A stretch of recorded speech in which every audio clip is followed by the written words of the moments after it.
दोस्तों, आज मैं आपको इस वॉइस की दुनिया के बारे में एक छोटा सा इंट्रोडक्शन देना चाहता हूँ, क्योंकि मेरे यूट्यूब चैनल बनाने के बाद कई लोगों ने मुझसे सवाल किए कि भाई आखिर ये वॉइस ओवर होता क्या है। तो चलिए समझने की कोशिश करते हैं कि आखिर क्या है ये वॉइस ओवर। लेकिन उससे पहले वॉइसिंग की दुनिया के 3 इम्पॉर्टेंट पिलर्स को समझ लेना चाहिए, जो कि हैं एनिमेशन, डबिंग और वॉइस ओवर। एनिमेशन और डबिंग से तो हम सब वाकिफ होंगे ही। एनिमेशन जैसे कि कार्टून्स में आप अलग अलग मॉड्यूलेटेड आवाज़ सुनते हैं, और डबिंग जिससे ज़्यादातर लोग मूवीज़ के ट्रांसलेटेड ऑडियो वर्जन को समझते हैं, जैसे हॉलीवुड मूवीज़ का डब्ड हिंदी वर्जन। वैसे आपको एक राज की बात बताऊं तो लगभग सारी मूवीज़ डब होकर ही रिलीज़ होती हैं। आप अगर कभी शूटिंग लोकेशन पर जाएंगे तो पाएंगे कि वहाँ कितना शोर है, एक्सटर्नल नॉइज होता है। तो वैसे में ऑडियो क्वालिटी उतनी अच्छी रिकॉर्ड नहीं होती है। इसीलिए मूवीज बन जाने के बाद पोस्ट प्रोडक्शन में वापस उन सभी डायलॉग्स को स्टूडियो में दोबारा रिकॉर्ड किया जाता है और फिर सिंक करने के बाद हमारे सामने पेश किया जाता है। तो हम एनिमेशन और डबिंग की बातें डिटेल्स में किसी और वीडियो में करेंगे। आज हम बात करते हैं वॉइस ओवर की, जिसे आप ऐसे समझिए कि मान लीजिए कि आप कोई वीडियो देख रहे हैं, तो उसमें किसी भी तरह की आवाज़ जो आप सुन सकते हैं, लेकिन बोलने वाला व्यक्ति आपको दिखाई नहीं देता। सो वॉइस ओवर समथिंग यही तो है वॉइस ओवर। इसके बहुत सारे अलग अलग टाइप्स होते हैं, जिन्हें हम आम भाषा में जॉनर्स भी कहते हैं, जैसे रेडियो कमर्शियल्स, टीवी कमर्शियल्स। इन्हें तो आप रोज़ ही सुनते या देखते होंगे। फिर audio books, podcasting, e learning, inspiration and meditation, promos, trailers, telephony and interactive voice response, जिसे हम कम से कम दिन में एक बार तो सुन ही लेते हैं, जैसे the number you are dialing is currently speaking to someone else, please wait और ट्राई अगेन लेटर।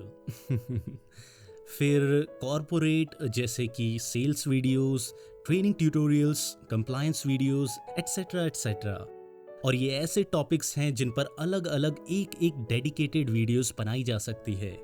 दोस्तों, अगर बात की जाए वॉइस ओवर के इतिहास की, तो लगभग 100 सालों पहले शॉर्ट फिल्म स्टीमबोट विली में वॉल्ट डिज्नी साहब ने पहली बार मिकी माउस के लिए अपनी आवाज़ दी थी।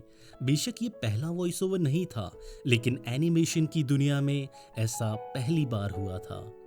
चलिए अब हम बात करेंगे वॉइस ओवर क्लाइंट्स के पर्सपेक्टिव से, कि वो कैसे अपने प्रोजेक्ट के लिए एक सुटेबल आवाज़ को पहचाने।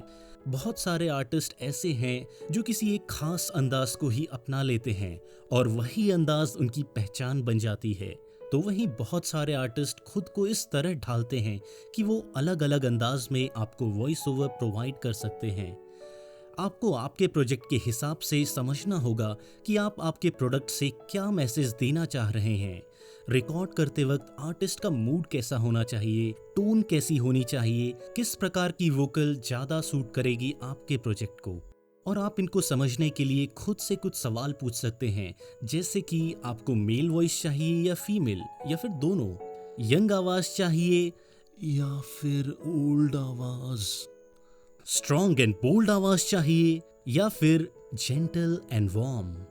आपको कैसा डायलेक्ट चाहिए, कैसा एक्सेंट चाहिए, आपको एक कंफर्टिंग आवाज चाहिए या फिर एक एनर्जेटिक आवाज, आपको एक बिल्कुल नेचुरल लगने वाली आवाज चाहिए या फिर आपको कुछ ड्रामेटिक आवाज चाहिए।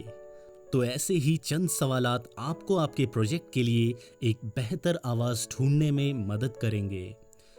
चलिए अब जानते हैं वॉइस ओवर, वॉइस एक्टिंग और नरेशन में डिफरेंसेस। वैसे तो शायद ये सब आपको एक ही जैसे लगे, पर हम कुछ बारीकियों पर गौर करें तो समझ पाएंगे कि सबसे मेन डिफरेंस होता है कि वॉइस ओवर मेनली फैक्चुअल यानी फैक्ट्स बेस्ड होता है, स्क्रिप्टेड होता है।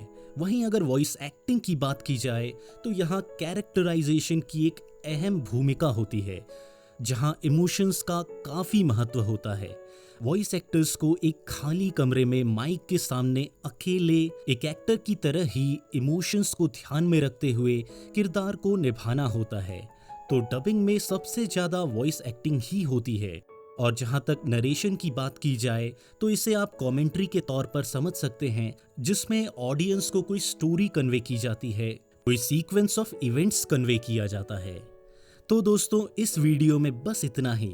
उम्मीद करता हूँ आपके सवालों के जवाब आपको ज़रूर मिले होंगे। अगर वॉइस से रिलेटेड आपके भी कुछ सवाल हैं तो मुझे कमेंट करके ज़रूर बताएं। मैं इसी तरह और भी वॉइस से रिलेटेड इन्फॉर्मेटिव वीडियोस आपके लिए लाता रहूँगा। तो प्लीज़ मेरे चैनल को सब्सक्राइब कर, वीडियोस को लाइक और कमेंट कर मुझे मोटिवेट करते रहें। धन्यवाद।